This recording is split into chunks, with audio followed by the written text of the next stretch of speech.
प्रतीयते। नमस्तस्यै नमस्तस्यै नमस्तस्यै नमो नमः।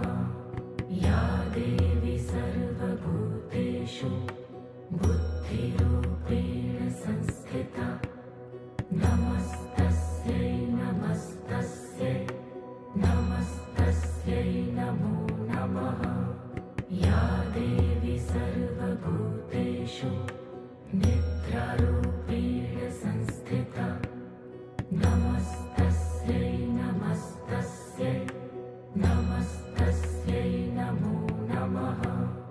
या देवी सर्वभूतेषु शुद्धारूपेण संस्थिता।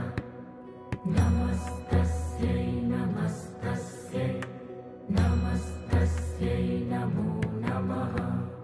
या देवी सर्वभूतेषु छायारूपेण संस्थिता।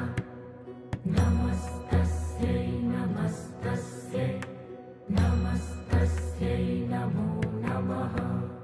या देवी सर्वभूतेषु शक्तिरूपेण संस्थिता। नमस्तस्यै नमस्तस्यै नमस्तस्यै नमो नमः। या देवी सर्वभूतेषु तृष्णारूपेण संस्थिता। नमस्तस्यै नमस्तस्यै नमस्तस्यै नमो नमः। या देवी सर्वभूतेषु शान्तिरूपेण संस्थिता। नमस्तस्यै नमस्तस्यै नमस्तस्यै नमो नमः। या देवी सर्वभूतेषु जातिरूपेण संस्थिता। नमस्तस्यै नमस्तस्यै नमस्तस्यै नमो नमः। या देवी सर्वभूतेषु लज्जारूपेण संस्थिता। नमस्तस्यै नमस्तस्यै नमस्तस्यै नमो नमः।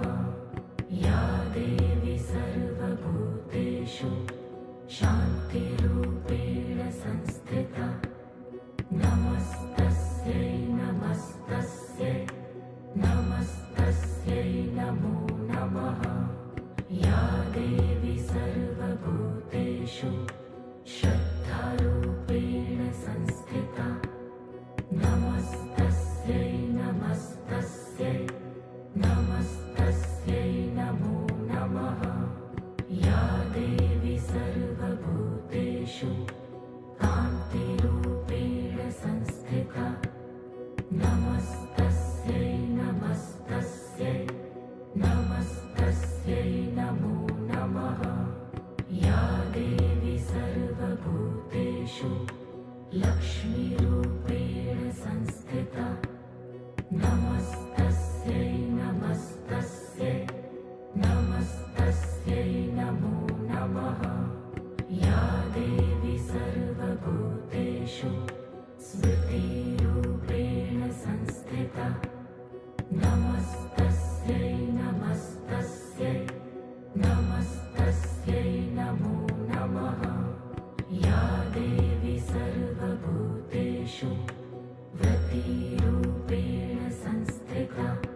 సాములందరికీ జై భవాని.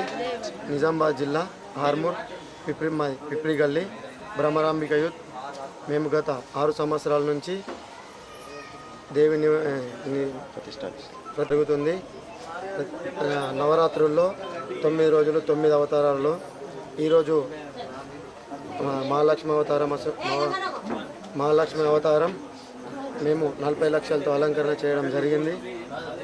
మాకు గల్లీవాసులు ఎంతగానో సపోర్ట్ చేస్తున్నారు. ప్రత్యేకంగా మహాలక్ష్మి అవతారం రోజు మేము 40 లక్షలతో అలంకరణ చేయడం జరిగింది. గత 6 సంవత్సరాల నుంచి లాస్ట్ ఇయర్ సంవత్సరం 18 లక్షలు, అంతకుముందు సంవత్సరం 7 లక్షలు, అంతకుముందు సంవత్సరం 5 లక్షలతో అలంకరణ చేయడం జరిగింది. భక్తులందరికీ జై భవాని. మాది నిజామాబాద్ జిల్లా ఆర్మూర్ మండలం, ఇక్కడ పిప్రి గల్లీ. మా యూత్ పేరు వచ్చేసి బ్రహ్మరాంబిక యూత్. గత 6 సంవత్సరాల నుంచి మేము అమ్మవారిని కూర్చోబెట్టడం జరుగుతుంది. అందులో భాగంగా 9 నవరాత్రులు 9 రకాలుగా పూజలు చేయడం జరుగుతుంది. ప్రత్యేకంగా ఈరోజు లక్ష్మీ అవతారం కాబట్టి మేము ఆ డబ్బులు తీసుకొచ్చి అమ్మవారికి అలంకారం చేయడం జరుగుతుంది. అందులో భాగంగా ప్రత్యేకంగా 40 లక్షలు వేయడం జరిగింది. ఇవాళ మా గల్లీ వాసులు, మా స్పాన్సర్లు అందరూ సపోర్ట్ చేయడం వల్ల ఇంత అమౌంట్ వేయగలం. ప్రతిసారి లాస్ట్ ఇయర్ 18 లక్షలు వేసాం, దానికన్నా ముందు 7 లక్షలు వేసాం. ఈసారి వచ్చేసి సపోర్ట్ ఇంకా ఎక్కువ అవ్వడం వల్ల ఈ 40 లక్షలు వేయడం జరిగింది. అందరికీ ఇప్పటికీ ఈ నవరాత్రుల తల్లి ఆశీస్సులు ఉండాలని కోరుకుంటున్నాం. జై భవాని.